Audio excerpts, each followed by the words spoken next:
El campesino ciego. Caminábamos despacito con el ciego. Solo hacíamos de 10 a 15 verstas por día, y el resto del tiempo lo pasábamos sentados en lugares solitarios y leíamos la filocalía. Le leí todo lo que tiene relación con la oración del corazón, siguiendo el orden indicado por mi Starets, es decir, comenzando por los libros de Nicéforo el monje, de Gregorio el Sinaíta, etc. Qué atención y qué fervor ponía en escuchar estas cosas, cómo le emocionaban y le llenaban de felicidad. Enseguida comenzó a hacerme tales preguntas sobre la oración que mi espíritu no encontraba ciencia suficiente para resolverlas. Después de haber escuchado mi lectura, el ciego me pidió que le enseñase un medio práctico de encontrar el corazón por medio del Espíritu, de introducir en él el divino nombre de Jesucristo y de orar así interiormente con el corazón. Yo le dije: individualmente, tú no ves, pero por la inteligencia puedes representarte las cosas que antes has visto. Un hombre, un objeto o uno de tus miembros, tu brazo o tu pierna. ¿Puedes imaginarlo con la misma claridad que si lo vieras? ¿Y te es posible, aunque ciego, dirigir a él tu mirada? Sí puedo, respondió. Entonces, represéntate así tu corazón. Vuelve tus ojos como si lo miraras a través de tu pecho y escucha con tus oídos cómo trabaja, latiendo rítmicamente.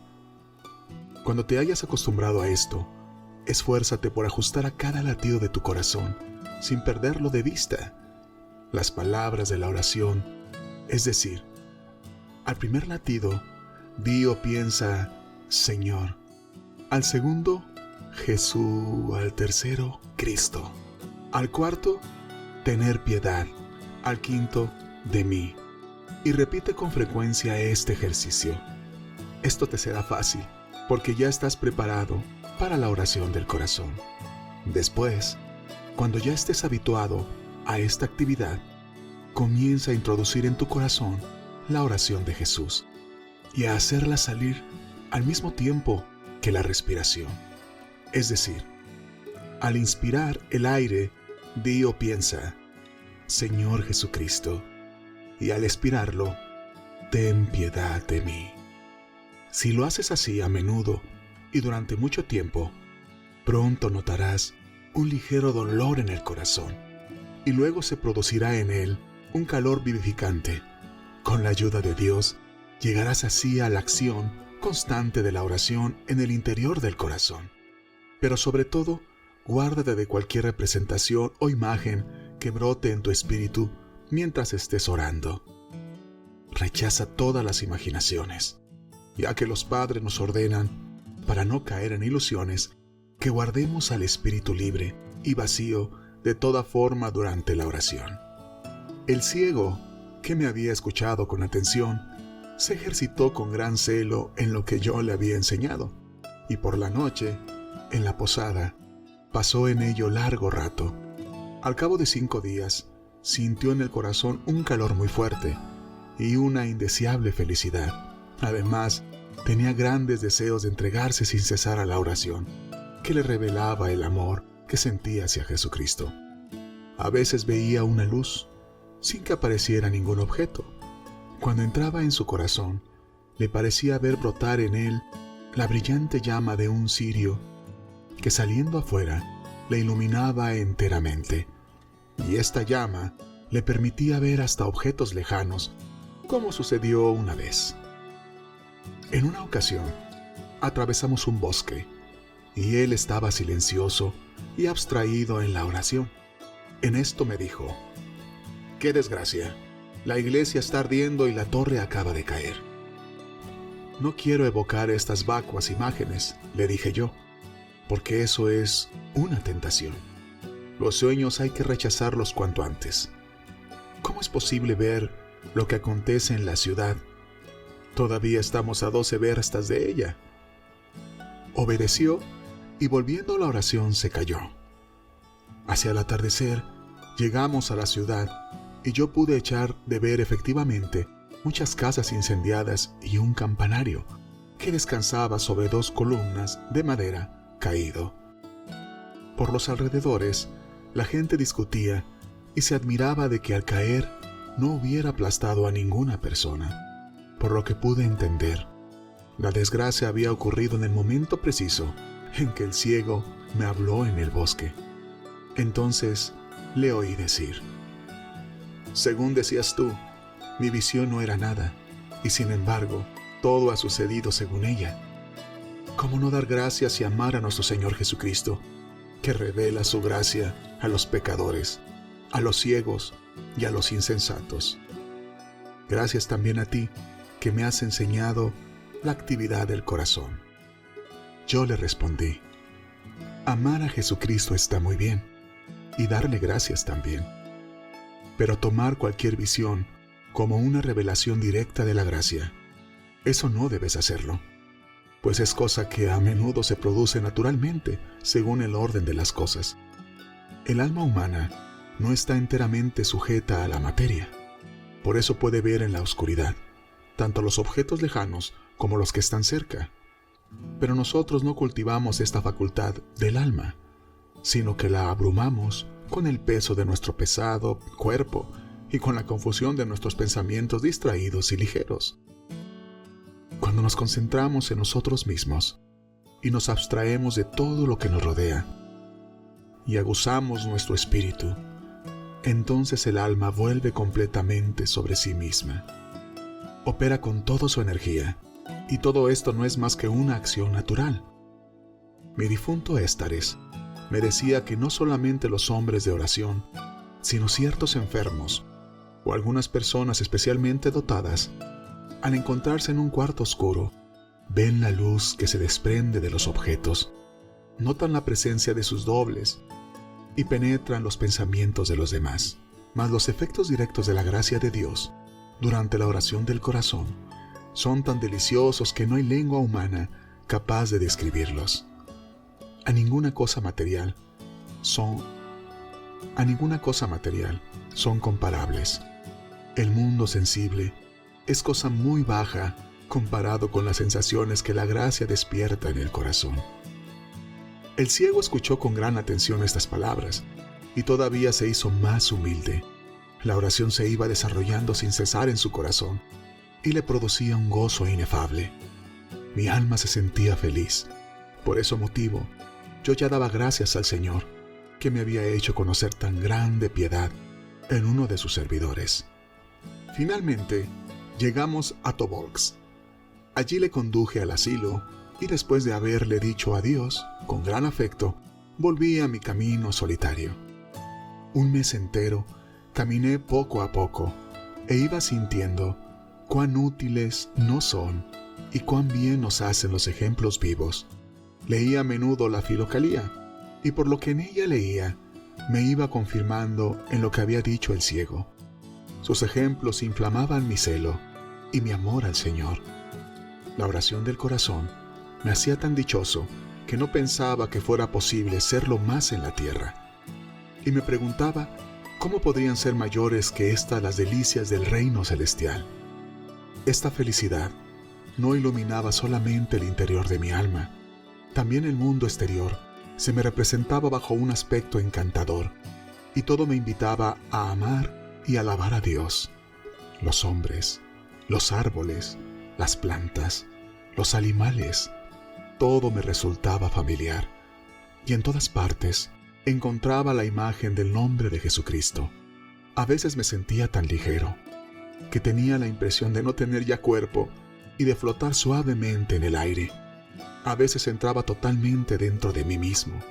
Allí veía claramente mi interior y admiraba el maravilloso edificio del cuerpo humano. Otras veces sentía un gozo tan grande como si hubiera llegado a ser rey. Y en medio de todas estas consolaciones, deseaba que Dios me permitiera morir cuanto antes y que me fuera dado dejar desbordar mi agradecimiento a sus pies en el mundo de los espíritus. Indudablemente, yo me complacía demasiado en estas sensaciones. ¿O acaso Dios decidió que así fuera? Mas pasado algún tiempo, sentí en mi corazón una especie de temor que me dio que pensar. ¿No será esto, dije para mí, una nueva desdicha o una tribulación como la que hube de sufrir por aquella joven a la que enseñé la oración de Jesús en la capilla? Los pensamientos me agobiaban como unas nubes negras y me acordé de las palabras del bienaventurado Juan de Cárpatos, que dice que muchas veces el maestro queda deshonrado y sufre tentación y tribulación por aquellos a quienes ayudó espiritualmente. Después de haber luchado contra estos pensamientos, me entregué a la oración, que los hizo desaparecer completamente. Entonces me sentí más fortalecido y me dije, que se haga siempre la voluntad de Dios. Estoy dispuesto a soportar todo lo que nuestro Señor Jesucristo quiera enviarme a fin de expiar mi endurecimiento y mi soberbia. Por demás, todo aquello a quienes he revelado recientemente el misterio de la oración interior fueron preparados a ella por la misteriosa acción de Dios, antes de que yo los encontrara en mi camino. Este pensamiento me calmó del todo, y así pude continuar caminando en la oración y en la alegría, más dichoso que antes.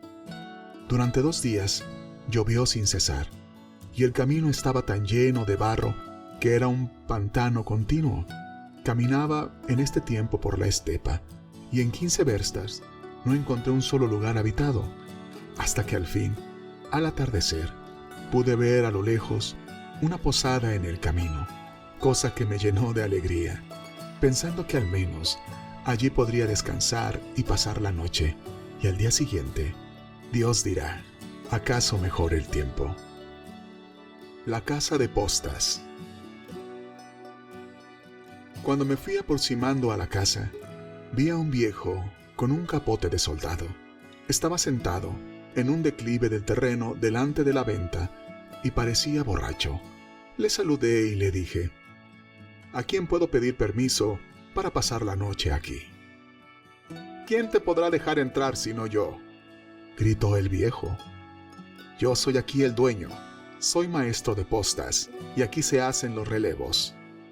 Muy bien, permitidme entonces, abuelo, pasar la noche en vuestra casa. ¿Tienes pasaporte? A ver tus papeles. Le mostré el pasaporte y teniéndolo en sus manos comenzó a gritar, «Bueno, ¿dónde está ese pasaporte?» «Lo tenéis en vuestras manos», le respondí. «Está bien, vamos adentro». El maestro de postas se puso las gafas, examinó el pasaporte y dijo, «Parece que todo está en regla. Puedes quedarte aquí. Como ves, soy un buen hombre. Espera, voy a servirte una copa». «Nunca bebo», le respondí. «Bueno, no importa, pero por lo menos cena con nosotros». Se sentó a la mesa con la cocinera, una mujer joven que también estaba bastante bebida, y yo me senté junto a ellos. Durante toda la cena, no dejaron de disputar y de hacerse reproches mutuamente, hasta que al fin estalló una verdadera batalla. El dueño se fue a dormir al cuarto de las provisiones y la cocinera se quedó a lavar sus platos mientras decía 1000 pestes contra el hombre. Yo seguía sentado y viendo que no llevaba trazas de callarse, le dije, «¿Dónde podré dormir, buena mujer? Estoy muy cansado del camino. Voy enseguida a prepararte la cama». Y colocó un banco cerca del que estaba debajo de la ventana del frente. Extendió sobre él una manta de fieltro y puso una almohada. Yo me dejé caer sobre aquel lecho y cerré los ojos, haciendo ver que ya dormía. La cocinera siguió todavía mucho tiempo, llena de enojo, yendo de acá para allá en el cuarto. Al fin, acabó sus tareas, apagó la luz y vino cerca de mí. De repente, toda la ventana que estaba en el ángulo de la fachada salió de su quicio en medio de un estruendo espantoso, y los marcos, los cristales y los montates volaron hechos anicos. Al mismo tiempo, se oyeron afuera gemidos, gritos y un ruido como de pelea. La mujer, aterrorizada, saltó hasta el centro de la habitación y cayó por tierra. Yo salté del banco, creyendo que la tierra se abría a mis pies. En esto vi a 2 cocheros que llevaban a la isba a un hombre todo cubierto de sangre, y cuyo rostro no era posible distinguir. Esto aumentó mi angustia. Se trataba de un correo del estado que tenía que cambiar allí sus caballos. El cochero había tomado mal la curva para entrar y con el pértigo se había llevado a la ventana. Y como delante de la isba había un hoyo, el carro había volcado y el correo se había herido la cabeza contra una estaca puntiaguda que sostenía la tierra. El correo pidió agua y alcohol para lavar su herida. La humedeció con aguardiente, bebió él luego un vaso y gritó: ¡Los caballos! Yo me acerqué a él y le dije: ¿cómo queréis seguir viaje con semejante herida? Un correo no tiene tiempo de estar enfermo, respondió y se fue. Los mozos llevaron a la mujer hasta un rincón cerca de la estufa y la cubrieron con una manta diciendo: por el miedo se ha desmayado. El jefe de postas se sirvió un buen vaso y se fue a dormir. Yo quedé solo. Al poco rato se levantó la mujer y se puso a andar de un lado para otro, como una sonámbula. Finalmente salió de la casa. Yo dije una oración y, sintiéndome débil, caí dormido antes de amanecer. Por la mañana dije adiós al jefe de postas y mientras caminaba elevé mis preces con fe, esperanza y agradecimiento al Padre de toda misericordia y de toda consolación, que había alejado de mí una eminente desgracia. 6 años después de estos acontecimientos, al pasar cerca de un convento de monjas, entré a la iglesia para rezar.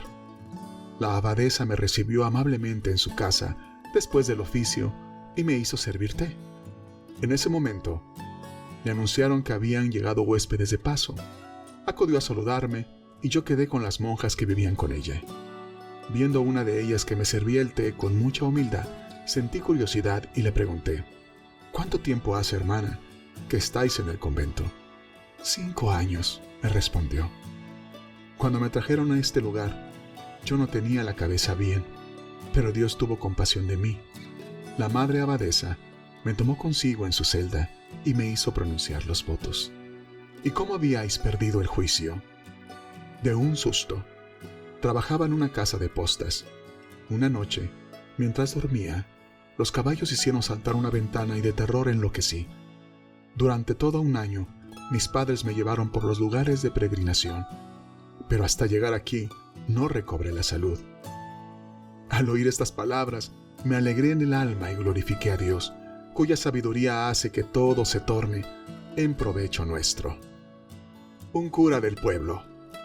Todavía me acaecieron otras aventuras, dije, dirigiéndome a mi padre espiritual. Si quisiera contároslos todo, con 3 días no tendría bastante, pero si os parece bien, voy a contaros una más. Un luminoso día de verano, vi a cierta distancia del camino un cementerio, o más bien, una comunidad parroquial, es decir, una iglesia con la casa de los servidores del culto y un cementerio. Las campanas tocaban llamando al oficio, y yo me apresuré a ir a la iglesia. Las gentes de los alrededores llevaban el mismo camino, pero muchos se sentaban en la hierba antes de llegar a la iglesia, y viendo que yo me daba prisa, me decían: no vayas tan deprisa, que llegas con tiempo. En esta iglesia los oficios se hacen muy despacio. El cura está enfermo y además es muy calmoso. Y en efecto, la liturgia no iba muy deprisa. El sacerdote, joven, pero pálido y flaco, celebraba muy despacio, con piedad y sentimiento. Al final de la misa, pronunció un excelente sermón sobre la manera de llegar al amor de Dios. El sacerdote me invitó a comer con él. Durante la comida le dije: celebráis los oficios con gran piedad, Padre mío, pero también con mucha lentitud. Ciertamente, me respondió, y esto no gusta mucho a mis parroquianos, y por ello murmuran, pero pierden el tiempo, porque a mí me gusta meditar y ponderar cada palabra antes de pronunciarla. Si se les priva de este sentimiento interior, las palabras no tienen ningún valor, ni para uno mismo, ni para los demás. Todo está en la vida interior y en la oración atenta. Y qué poco interesa a nadie la actividad interior, añadió. No hay voluntad ni preocupación alguna por la iluminación espiritual interior. Yo volví a preguntar: ¿pero cómo llegar a ella? Es una cosa tan difícil. No es difícil en modo alguno. Para recibir la iluminación espiritual y llegar a ser un hombre interior, hay que tomar un texto, cualquiera de la Escritura, y concentrar en él toda la atención, tanto tiempo como se pueda. Por este camino se llega a descubrir la luz de la inteligencia. Para orar, hay que proceder de la misma manera. Si quieres que tu oración sea pura y recta y que produzca buenos efectos, hay que elegir una oración corta, compuesta de algunas palabras breves, pero enérgicas, y repetirla durante mucho tiempo y con mucha frecuencia. Por ahí se llega a tomar gusto a la oración. Esta enseñanza del sacerdote me agradó mucho, por ser práctica y fácil, y al mismo tiempo profunda y sabia. Di gracias a Dios en espíritu por haberme hecho conocer a un verdadero pastor de su iglesia. Terminada la comida, el sacerdote me dijo: «Vete a descansar un poco. Yo voy a leer la palabra de Dios y preparar mi sermón de mañana». Yo me fui a la cocina. No había en ella sino una cocinera muy vieja, toda encorvada, sentada en un rincón y que tosía. Yo me senté junto a una ventana, saqué la filocalía del zurrón y me puse a leer en voz baja. Al poco tiempo, reparé en que la vieja sentada en el rincón recitaba sin cesar la oración de Jesús. Me dio gran alegría oír invocar el santo nombre del Señor y le dije: «Qué bueno es, buena mujer, que estés rezando así la oración. Es la mejor y la más cristiana de las obras». «Así es», me respondió. «En el declinar de mi vida, este es mi consuelo, que el Señor me perdone». «Hace ya mucho tiempo que rezas así». «Desde mi juventud, y sin esto no podría vivir, porque la oración de Jesús me ha salvado de la desgracia y de la muerte». «¿Cómo sucedió eso? Cuéntamelo, por favor, para gloria de Dios y en honor de la poderosa oración de Jesús». Puse la filocalía en mi zurrón, me senté junto a la vieja y ésta comenzó su relato. «Cuando yo era joven y bonita, mis padres me desposaron. La víspera del matrimonio, iba mi novio a entrar en nuestra casa, cuando cayó muerto de repente a pocos pasos de la puerta. A su vista, fue tal el terror que sentí, que en ese mismo instante hice propósito de permanecer virgen y de ir a los santos lugares a rezar a Dios. Sin embargo, yo tenía miedo de ir sola por esos caminos, pues la gente malvada podría atacarme a causa de mi juventud. Una anciana que hacía tiempo llevaba vida errante me enseñó que había de rezar sin cesar la oración de Jesús y me aseguró con palabras muy persuasivas que esta oración me preservaría de cualquier peligro en el camino. Yo di crédito a lo que aquella mujer me decía y jamás me sucedió cosa alguna desagradable. Aún en las regiones más lejanas, mis padres me enviaban el dinero necesario para el viaje. Al hacerme vieja, me he puesto también enferma, y felizmente para mí el sacerdote de esta iglesia me da de comer y me hospeda por pura bondad». Escuché con gran alegría aquel relato y no sabía cómo dar gracias a Dios por aquel día. Qué tan edificantes ejemplos me había revelado. Un poco más tarde, pedí a este bueno y santo sacerdote que me diera su bendición, y me puse de nuevo en camino, lleno de gozo. Camino a Kazán. Y fijaos bien, no hace todavía mucho tiempo, cuando atravesaba la provincia de Kazán para venir aquí, una vez más me ha sido dado conocer los efectos de la oración de Jesús. Aún para los que la practican inconscientemente, es ella el medio más seguro y más rápido para conseguir los bienes espirituales. Una tarde, hube de quedarme en una aldea tártara. Al entrar por las calles del pueblo, vi delante de una casa un coche y un cochero ruso. Los caballos estaban sueltos y pasían cerca del carruaje. Con gran alegría, me decidí a pedir poder pernoctar en aquella casa, en la que esperaba encontrar por lo menos almas cristianas. Me acerqué y pregunté al cochero a quien llevaba en su coche. Me respondió que su amo iba de Kazán a Crimea. Mientras estaba hablando con el cochero, el señor entreabrió la cortinilla del cuero de la ventanilla, me miró y me dijo: «Yo pienso pasar la noche aquí, pero no entro en casa de los tártaros porque son muy sucios. Prefiero dormir en el coche». Un poco después, salió el señor a pasearse un poco, pues era una tarde muy hermosa, y entramos en conversación. Hablábamos de diferentes cuestiones y me contó más o menos lo que sigue. Hasta los 75 años he estado sirviendo en la flota, como capitán de navío. Al irme haciendo viejo, enfermé de gota y me retiré a Crimea, a unas tierras de mi mujer. Casi siempre estaba enfermo. Mi mujer era muy aficionada a las recepciones, y más aún a jugar a las cartas. Acabó por cansarse de vivir constantemente con un enfermo y se marchó a Kazán, a casa de nuestra hija, que es esposa de un funcionario. Se llevó todo consigo, hasta los servidores domésticos, dejándome por servidor a un niño de 8 años, ahijado mío. Así continué privado de toda compañía durante 3 años. El muchacho era muy despierto. Arreglaba el cuarto, encendía el fuego, me cosía el puchero y calentaba mi tetera. Pero al mismo tiempo era muy impulsivo, un verdadero pilluelo. Corría, gritaba, jugaba, daba golpes por todas partes y me molestaba mucho por mi enfermedad y por pasar el tiempo. Yo leía muchos autores espirituales. Tenía un libro excelente de Gregorio Palamas sobre la oración de Jesús. Lo leía casi de continuo y hacía un poco la oración.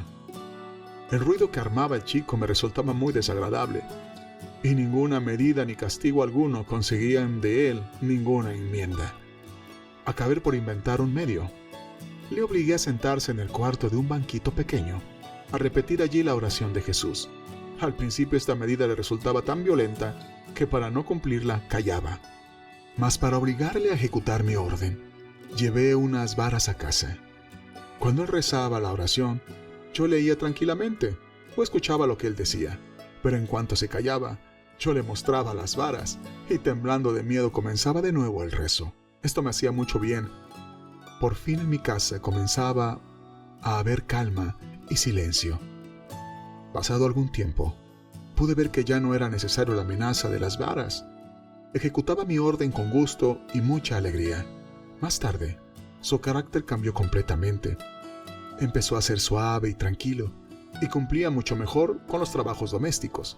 Yo me alegré mucho y empecé a darle mayor libertad. ¿Cuáles fueron los resultados?